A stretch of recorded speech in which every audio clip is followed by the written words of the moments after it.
Welcome to the P00lhouse Podcast. P00lhouse. Hello and welcome to the P00lhouse Podcast. I am one of your hosts, Jake Robbins, and I'm here with my co-host, Andy. How are we doing? We'll nail that down one day. Yeah, I mean, it's work in progress, isn't it? It is a work in progress. So what are we going to dive into? Let's try and keep it short, concise and sweet. Yeah, I mean, I wanted to talk about our process in, we spent years trying to get to a point when we were ready to release our own music and try and analyse why we found that so hard. What did you find was the hardest thing for you to actually hit go and be like, this is my first song I'm going to put out? So I think the hardest thing is thinking it's actually any good. The scenarios we're in now where it's just when we're on our own, like previously, it's obviously you've got the rest of the band or other people as your sort of soundboard that you can vibe off, and you make a collective decision that the song is ready, the song is finished and the song is good. Whereas right now it's you're making the decisions. Is it good? You're making a decision. Is it mixed well? You're making decisions. Does it sound right? So I think it does just get to the point where you're like, I cannot think about this anymore. So I may as well release it. Otherwise, I'm just putting myself in such a bad place by not releasing it. So I think you do hit that. And then I think it's just a case of understanding that the first thing is never going to be great. And it's very, very unlikely that it's going to blow up and you're going to be the biggest thing in the world. But you just need to get it done. You need to get started. So I think we had a conversation about that. And once that was sort of set in my mind, it was a case of just hitting go, send it to master, and then what will be from there. And I'm happy where we are now. Yourself? Yeah, I mean, I guess our projects are slightly different. Yours, you mentioned last time, you don't sing. So that isn't an aspect where you need to be comfortable with. It's more you need to find samples and things you can use. From my point of view, every melody I write doesn't sound great with my voice. I'm not like the best singer. So I have to try and find ones that work with me and ones that I feel I can put across in a quote unquote cool way, or something that I feel puts me across the way I want to. It's pretty much always my biggest challenge after writing an instrumental is, I don't want to say it's easy, but you can get it to a point. But then when you're left with your voice, which is essentially your identity when you're like a solo vocalist, that's really quite tough. Get to the point where you're like, this is cool. Like, this is me. This is the coolest version of me. And I still go through that with every song. I've been trying to navigate, different styles to try, because also I'm massively into hip hop and it's a huge influence. However, I don't rap. So, one of the things I developed was kind of like talking aspect to what I do, which weirdly is like when I feel coolest. When I'm singing, it's fairly limited. So that was a big challenge. And yes, it's something I still have to struggle with for every song. It's like starting again and being like, okay, I've got this instrumental that I'm really into, but how do I make the vocal delivery as cool as the instrumental? When do you know? And how do you know? Normally it's something I can deliver with ease, but that's not necessarily where my brain goes to for like melodies straight away. It's normally something way out of my league. And then I'll try find something I can listen back to without cringing. And then after that, I'll try mold it into something I actually like the sound of. But, I'm still learning which is like my preferred key. I don't know, as I've got older, I'm singing in a lower key. Just getting lazier. And yeah, basically. But kind of the lazier vocal, I think, suits me better anyway. I'm not quite mumble rapping, but yeah, that's something I think I'll continue to battle with. But each song I do, I will put a stamp on this is what I do. So I am growing in confidence with that. So one thing I do, and I don't know if this is similar for you at all, but is when you first start writing a song, a track or anything like that, I normally throw the kitchen sink at it, everything. So every melodic idea, every beat, everything is just in it. And then I step away and then come back. I don't know, is that something that works with you? Do you pile it in and like idea, step out of it, step out of the room, step away from it and come back, and then with a clear mind, do you find it easier? Because I find it so much easier coming back and be like, well, that bit's obviously rubbish. That shouldn't do that. This should feel like this, and et cetera, et cetera. I used to do that. I do that when I'm strictly doing production, definitely. But when I'm writing for myself, I try my hardest not to get suckered into doing the easy things, i.e. playing around with sounds, because the thing I struggle with is lyrics and top line. Like I just spoke about, to get something that is me and I feel strongly about from my personal point of view. So recently I've been trying to just focus on that, whether it's stripping it back as much as possible. And then once I'm like, I've got a full top line, you know, a vocal I'm happy with and the chords, I will then build on top of it. And then I'll throw the kitchen sink at it. And then I'll pass it on to you to do final bits. But yeah, I guess it's that age-old thing as well. Again, let us know, but lyrics and melody first or track first? I think a lot of people do one or the other, or either. I don't know. I think I definitely have to start with a track where I feel like I can see where this can go. But then, I mean, the amount of times I'll get the initial thing, you know, I'll get the initial idea and the initial vocals, and then I just can't get a verse and I just can't get this. That happens all the time. You're left with a song for 6 months and you're just like, oh, I'll leave it for a bit and I'll come back. Or you're like, no, I'll sit here for 3 days, and you try every which way of trying to get over the line. You know, it's not easy. I want to go back to also why it was so hard. Like, one thing that holds most people back is just having a name. Names are hard. Most names are taken. But yeah, like, I've been writing for years before I had a name, which I was like, I can stand by that, even though it's kind of doesn't mean that much.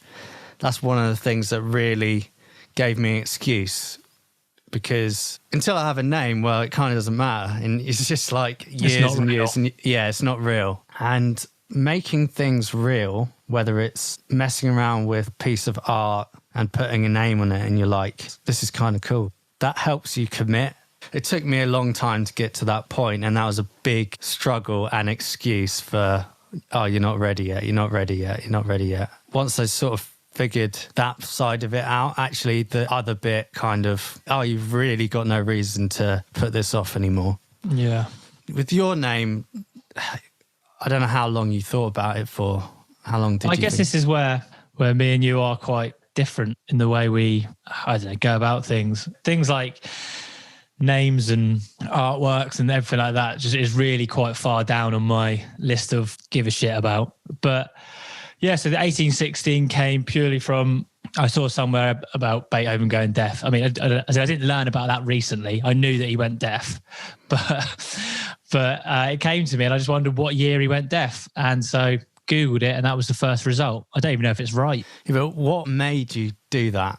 Well, I just thought, like, this guy writes like these amazing sort of symphonies, and then to do the majority of, I think it is the majority or half of his works whilst being deaf, you must have such an understanding of music that I and probably you will never ever get to. 99% of the population of musicians will never get to, like, being to know it that much, to know that if you write a little dot on this line, a little dot on this line, how it would sound and how it would make an audience feel. And so I was like, this guy's doing this as deaf. I mean, this is a monumental date for music is what I thought. And I thought, what date is that? 1816. I'll have that. I mean, I love the name and I love what's behind it. It's great. But, you know, yeah.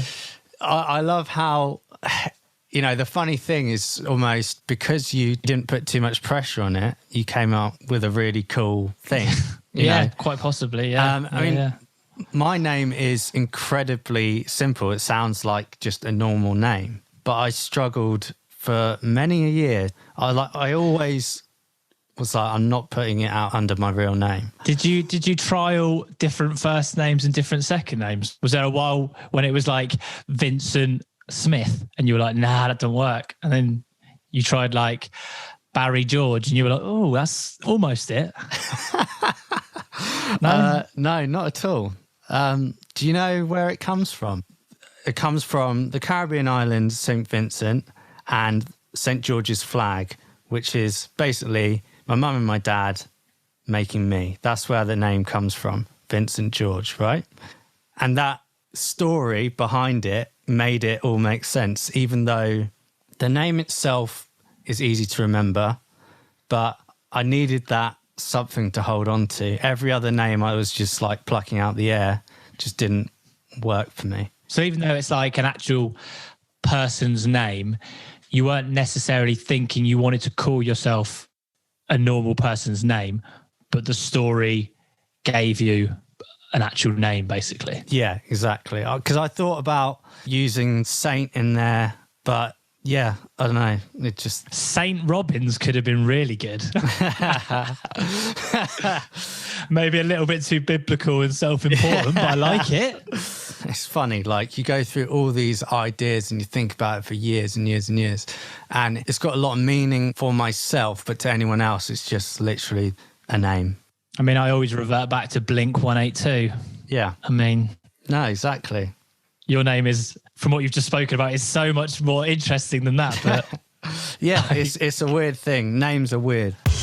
The other thing I found really hard personally with starting my own project was being a producer by day, always working for other bands. I felt guilty for working on my own music. Always like, I shouldn't be doing this. I should be finishing the projects that people are paying me for. The thing with being creative, whether it's a creative service or whatever it is, the length of time something takes is not 9 to 5. So there's always something to do. Whether it was a weekend, I felt like, oh yeah, but I should be pushing that production further. Eventually, you know, the lockdown thing did help. Mm-hmm.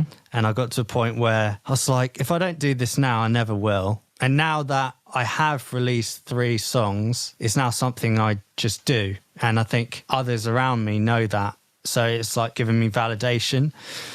With you, like you being in natives as well, was that something you struggled with? Like, should I be writing my own thing or should it be, you know, going into a box for natives? Yeah, I mean, good question. I suppose essentially anything I ever do could be a native song or now an 1816 song. So I never, when starting, I never put it into a box. I never say, this is going to be, well, maybe more so now, maybe this is going to be an 18 song, this is going to be a native song. So at the very start, so previous to this year or a couple of years ago, I would just start and whatever would come out would either go in the natives secret folder or would go in another thing.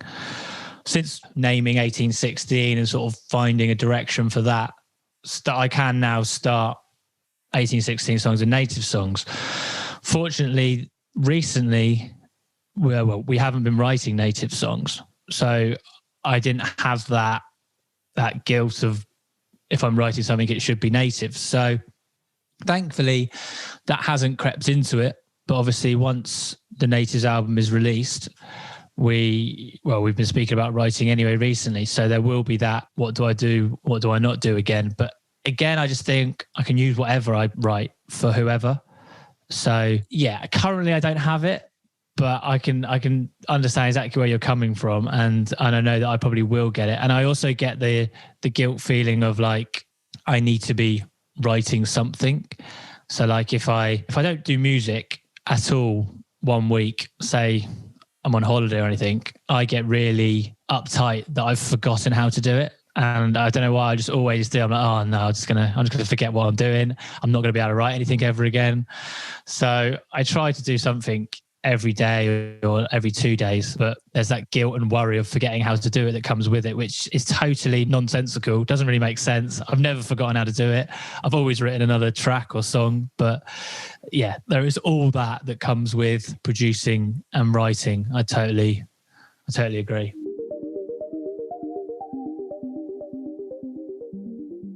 Moving forward, now that we consider ourselves artists, we've got something that is actually real. Moving into like the fourth release, fifth release, have you noticed a change in the way you think?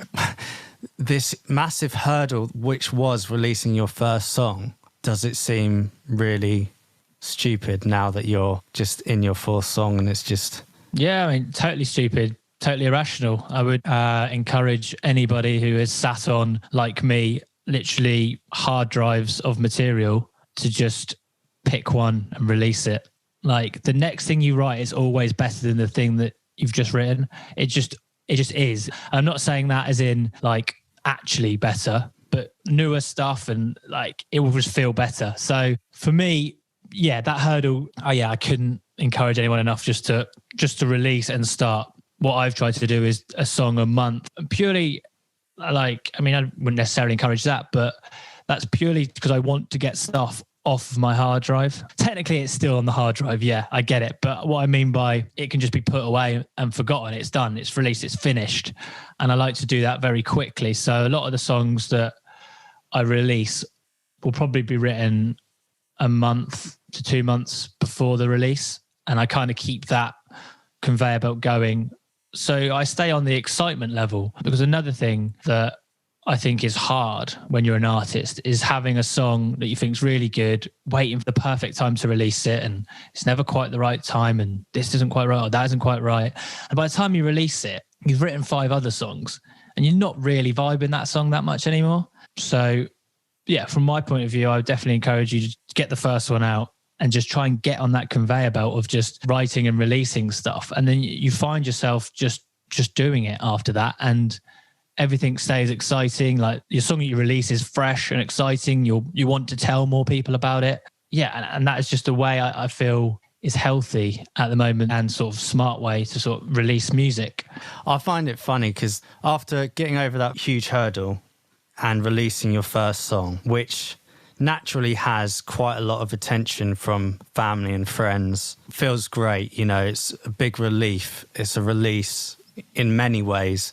And to everyone at that point, it's new. Oh my God, like, you know, Jake's actually put out a song for the first time in 10 years. You get to the like 4th song or 3rd song and kind of no one cares anymore. Yeah, so that's why I say why it's so important just to keep things fresh, because it's only you that's excited about them. Yeah, and then the strange thing is you just build up such a, you know, it's such a big deal for yourself. And naturally you're very exposed, it can be judged.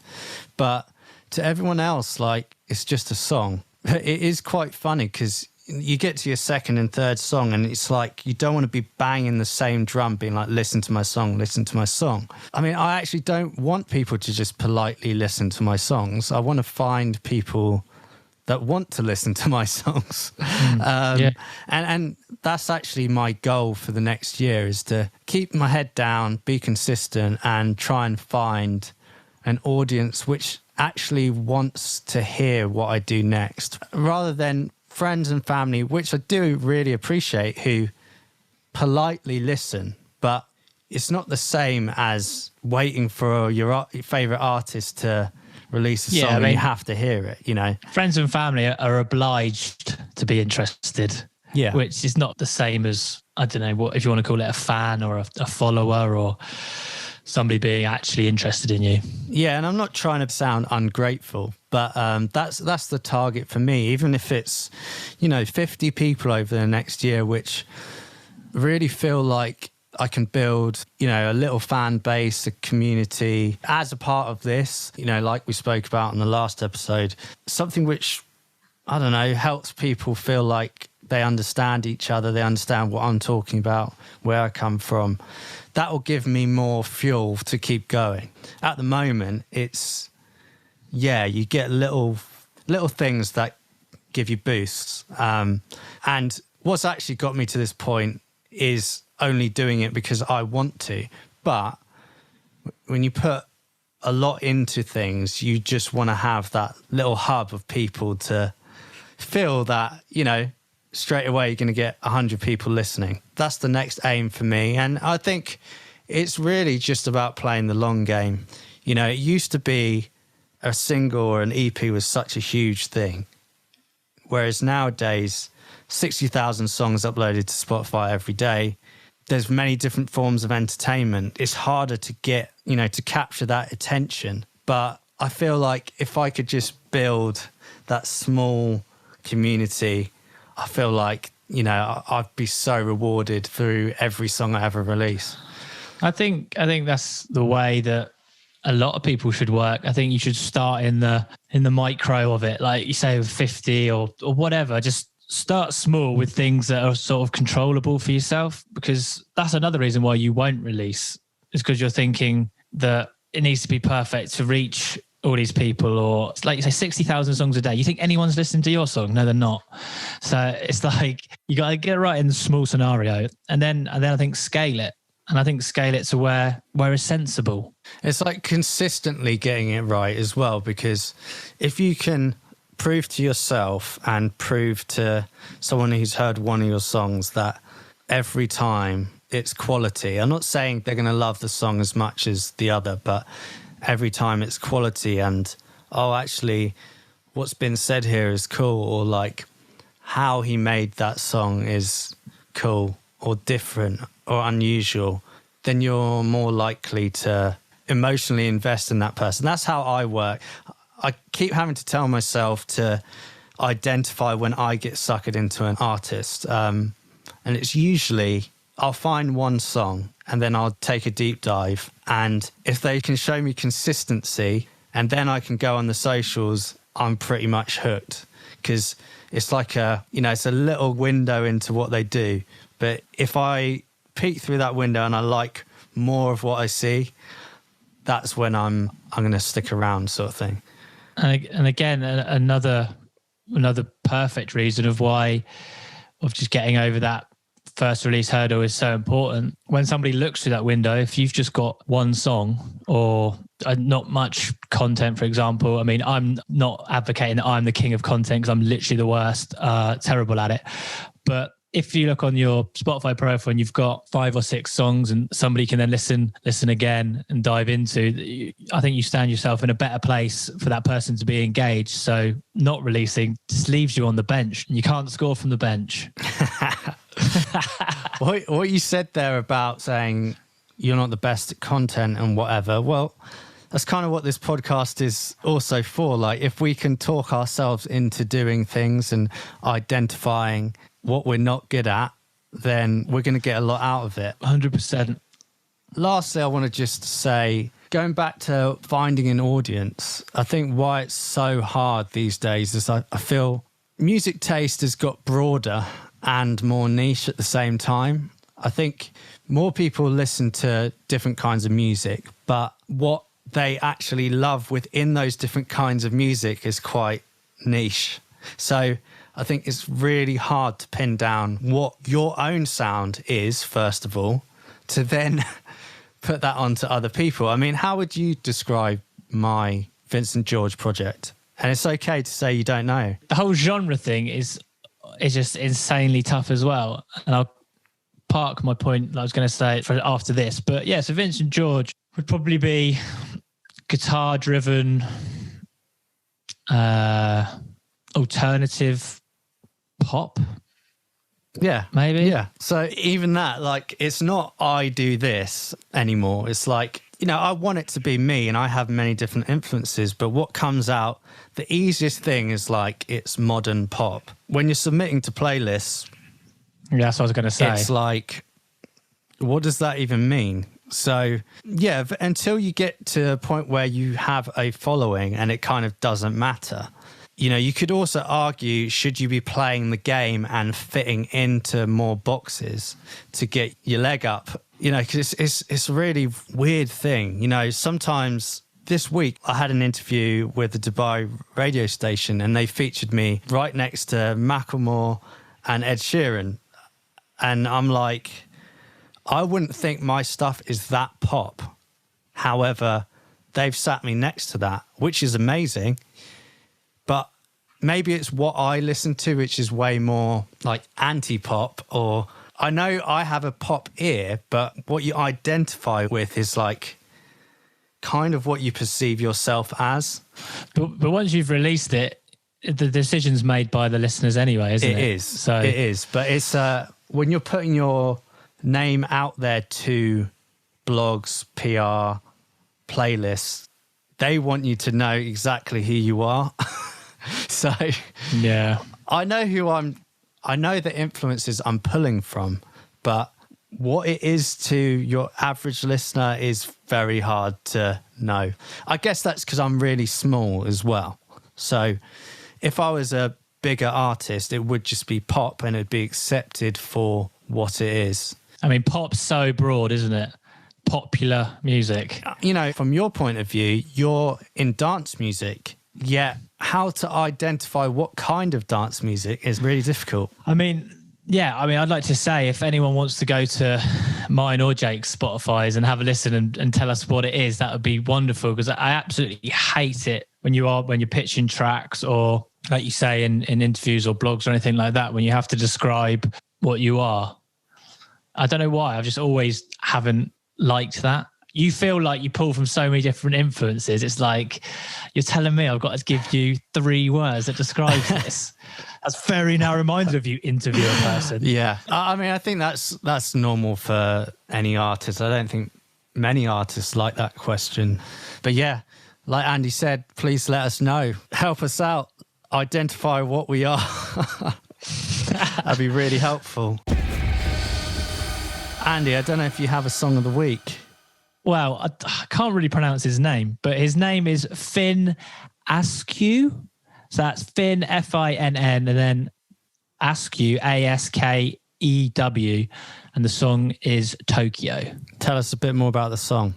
So actually, it kind of does remind me of Vincent George a bit. Maybe not like exactly that, but it comes from a place where I don't know if he's a rapper or if he's a singer. Yeah, so it's kind of like a hybrid song, but it's like, I came across it. I don't know where I heard it. Maybe New Music Radar or New Music Friday or something. It just had a vibe to it. And I was like, do you know what? That's going to be my track of the week. Cool. Well, let's take a listen to it right now.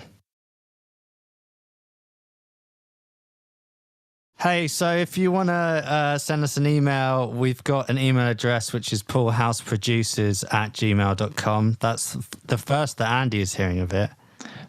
We've got an email. This is more professional than I thought it was going to be, Robbins. Thank you.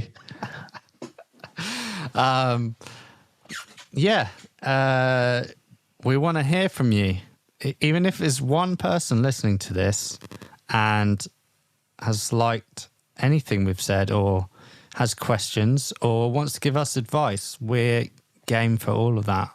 Right, have a nice weekend. Yeah, you too, mate. Latest.